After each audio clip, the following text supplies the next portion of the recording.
જય જલારામ, જય શ્રી કૃષ્ણ બધાને. આજે આપણે 14 તારીખે ભાગવત સપ્તાહ જલારામ મંદિરમાં આપણે બેસવાનું નક્કી કર્યું છે પિતૃપક્ષમાં. અને ત્યારે ચંદ્રગ્રહણ સૂર્યગ્રહણ આવે છે. તો આ દિવસોમાં પિતૃને અને એના પાઠ હાથે આપણે બેસાડીએ અને પૂજા થાય તો ભાગવત કથા માધ્યમથી પિતૃને ઘણો ફાયદો થાય એવું શાસ્ત્રોમાં લખ્યું છે.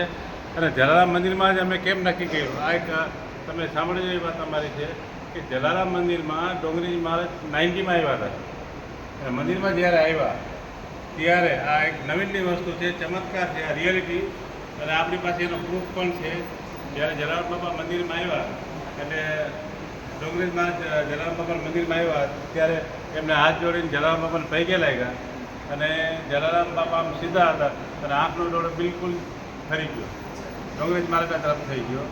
તો મૂર્તિ આપણે કહી દીધી કે ભગવાન મૂર્તિમાં કે પણ આ તો સંત છે, સંતમાંય પણ અગર ભગવાનની મૂર્તિમાં જો આંખમાં ચેન્જ થતું હોય તો આ એક નવીનની વાત નથી. તો ભગવાનમાં તો થાય. આજકાલ કોઈ માનવા તૈયાર નથી કે મૂર્તિમાં ભગવાન હોય, પણ અમે તો આ દાખલો રિયલ જોયું એનું પ્રૂફ છે. અને આજે એ આ ક્ષેત્ર ચાલે છે 87થી અને આજ 37 યર્સ થઈ ગયા પૂરા. અને કોરોનામાં પણ બંધ નથી રહ્યું. આ એક મોટો ચમત્કાર. કોરોના આટલા દિવસ ચાલ્યું તોય અન્નક્ષેત્ર ચાલુ રહ્યું છે. અને આ જ્યાં અન્નક્ષેત્ર હોય ત્યાં ગંગા એમને જમના હોય. તો આ એક આપણી પાસે આ તમારે જોવા જેવું, તમે મંદિરમાં તમે મૂર્તિના દર્શન કરો અને મૂર્તિની અંદર તમે આંખ બરાબર ખુલ્લી રાખીને જલારામ બાપા તમે 5 મિનિટ તમે બરાબર જોવાનું, તમારા મનમાં પરિવર્તન આવશે. અને આ બધું જોયા પછી આપણે નક્કી થયું કે પિતૃપક્ષમાં આપણે આ કથા કરી અને અન્નક્ષેત્ર ચાલે છે બાળકોનું. આજે આખા દુનિયાભરમાં નાના બાળકોનું રામધૂન બોલાવીને જો અન્નક્ષેત્ર હોય ને તો આ એક જ અન્નક્ષેત્ર છે. અને અન્નદાન રૂપી છોકરાને આપણે આપતા નથી, પ્રસાદના રૂપમાં આપીએ છીએ.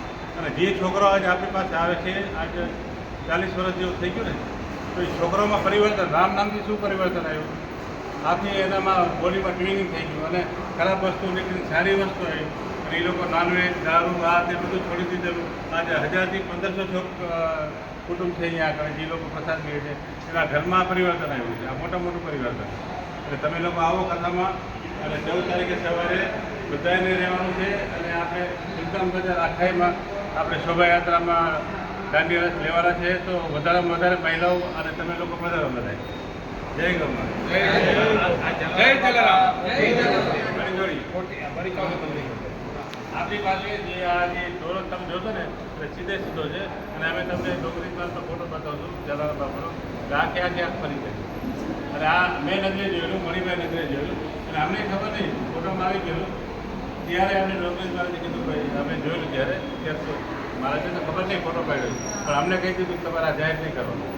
ત્યારે આપણે જાહેર નથી કર્યું, એટલે કે આપણે કોઈ કીધું નથી. ડોંગરી મહારાજની પરિસ્થિતિ ઓછી હતી. હા, એટલે આ રિયલ વસ્તુ અમે જોઈ લેવાનું.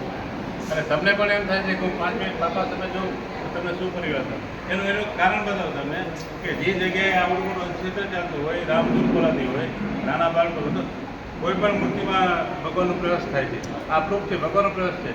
જલારામ બાપાનો પ્રવેશ નથી. તમારે જલારામ બાપાને માનતા નહીં કરવાની. માનતા તો ભગવાન જ થાય, આપણે દેવતા. પણ આ રિયાલિટી છે કે ભગવાન જેમાં આવે છે મૂર્તિમાં. જલારામ બાપા તો નથી આવતા ને, ભગવાન આવે છે. એટલે આ તમારે જોવા જેવું છે યાર. તમારે બોલો શ્રી જલારામ બાપાની જય. એટલે આ સિદ્ધિ શું છે બધાને જાણ નથી, કોઈને ખબર નથી.